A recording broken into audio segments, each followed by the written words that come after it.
Hi ladies, if you're new to my channel, this is cycle 2 of me trying to conceive.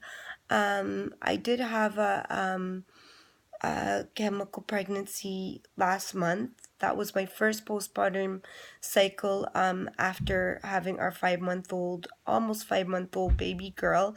And, basically, I was taking my OPKs, and I didn't temp this month because my sleeping patterns have been so crazy that I thought, what is the point of temping? But last month I did an experiment basically to see how my OPKs would progress, and they progressed wonderfully.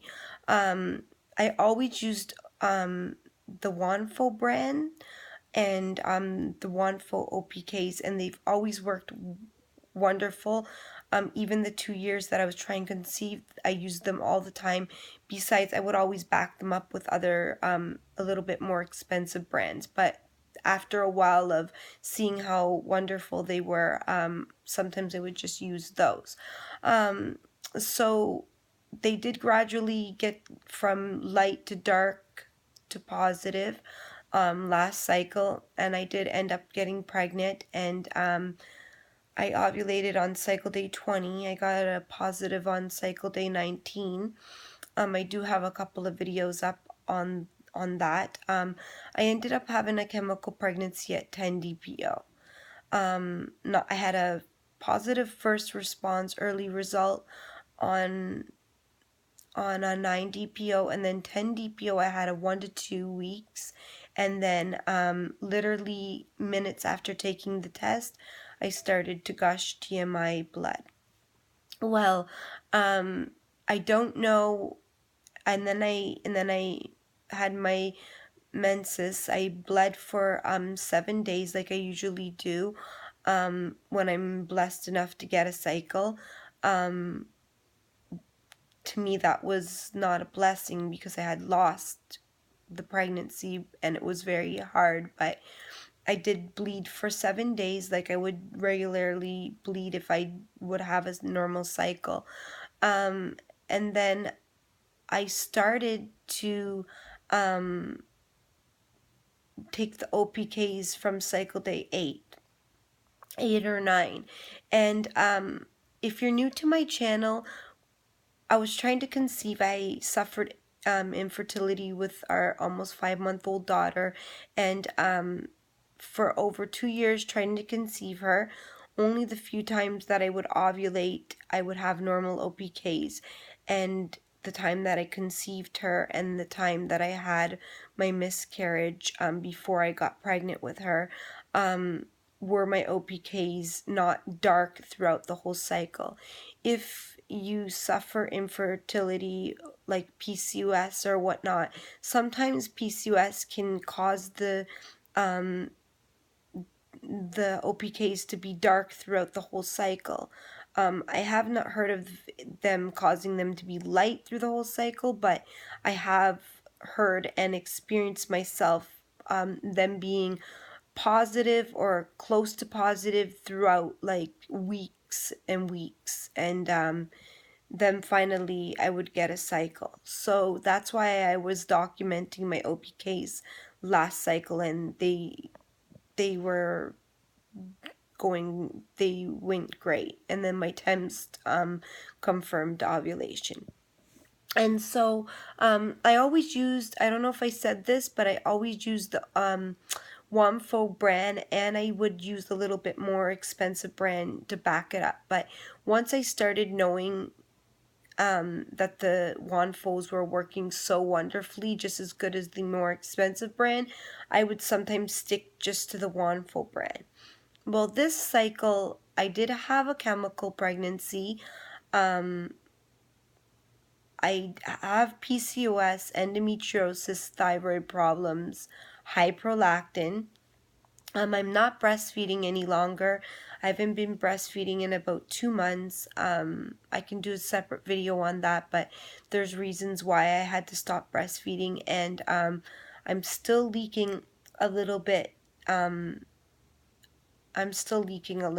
know my prolactin must be a bit high. So anyways, I did start taking the OPKs, but the thing was I started noticing on cycle day 12 and 13.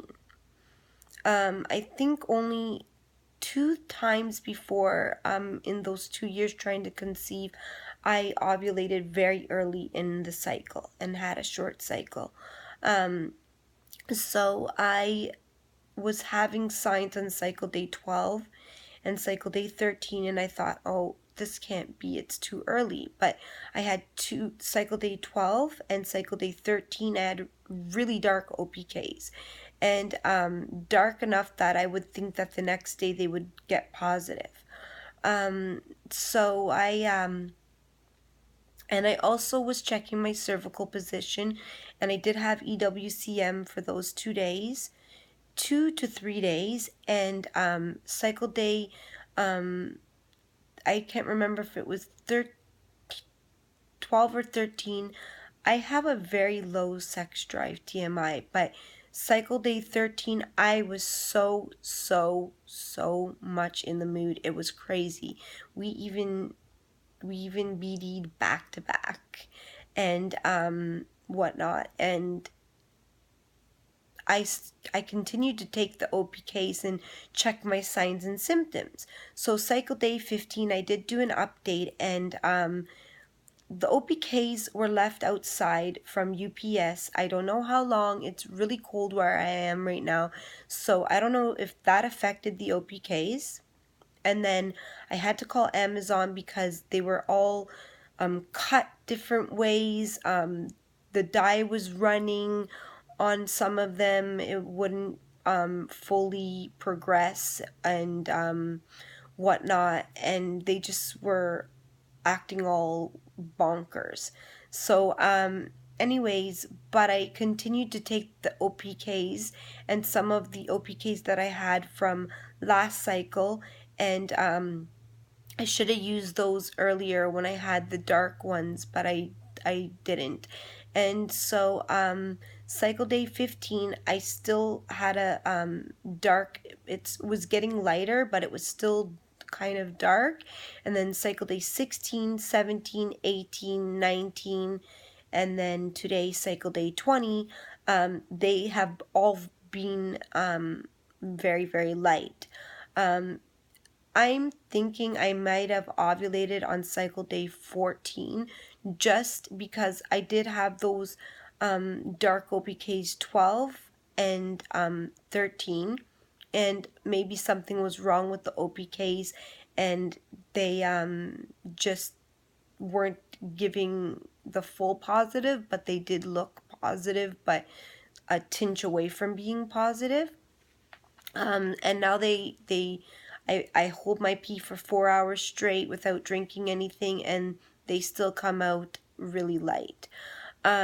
So, and also too, after cycle day 13, 14, I started to notice that my cervix was closing up completely, hardening up, and I was getting really dry. And then my CM started turning like a milky CM. And then if I am correct on my DPO, at 4 DPO, if I ovulated when I think I did, and it was not just my body starting to gear up to ovulate and then I didn't ovulate, but if I ovulated when I think I ovulated, I started during ovulation or before ovulation. I do not get really strong ovulation pains. I may get a little bit of pinching, but that's it.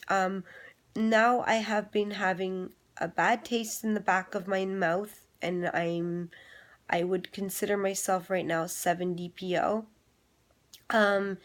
The symptoms started at 4 DPO, if I'm correct, and I did ovulate just by my signs and symptoms and the high sex drive and whatnot, and those dark OPKs, but they weren't positive.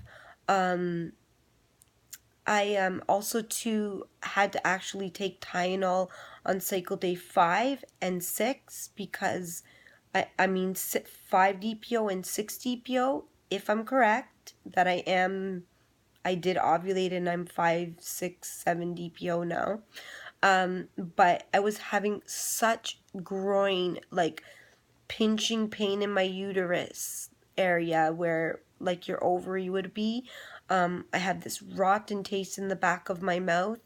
I was getting a lot of like period achy pains in my uterus. And I went back through my notes of when I conceived my 5-month-old and the chemical pregnancy last month, and I kind of had all these symptoms. So I don't know. I have no idea what's going on with my body. So I'm just gonna probably have to wait for a period to come. Hopefully it's not like on a major long cycle. There's no ovulation signs in sight with my body. And then what I always get, and a lot of women don't know this, is after ovulation is about 1 or 2 days after ovulation, the hormone rises, and you can get like pains under your breast. And I had that 2 days after. For maybe 2 days they were tender. Now it went away. And usually by this time in my cycle, if I did ovulate, my breast, not when I'm pregnant, but when I'm just gonna get a cycle, like about 70 PO or 60 PO, I start getting really sore, achy breast. When I'm pregnant, for some reason, I don't get that feeling. I have no achy boobs, nothing like that. I still am cycle day 20, so there could be a chance that I ovulate in 3 days, 4 days from now, or who knows what's going to happen, right? So if I did ovulate, like I said, I'm 70 PO right now. Not sure. Going to keep my eyes open. Going to keep checking for signs and symptoms. I am going to go out and get more OPKs today. And yeah, and see what happens. That's all I have to update you ladies on. Thumbs up if you like this vlog, and subscribe, and I hope you come along with me with my trying to conceive journey. And baby dust to all the other ladies that are trying to conceive. Okay, take care.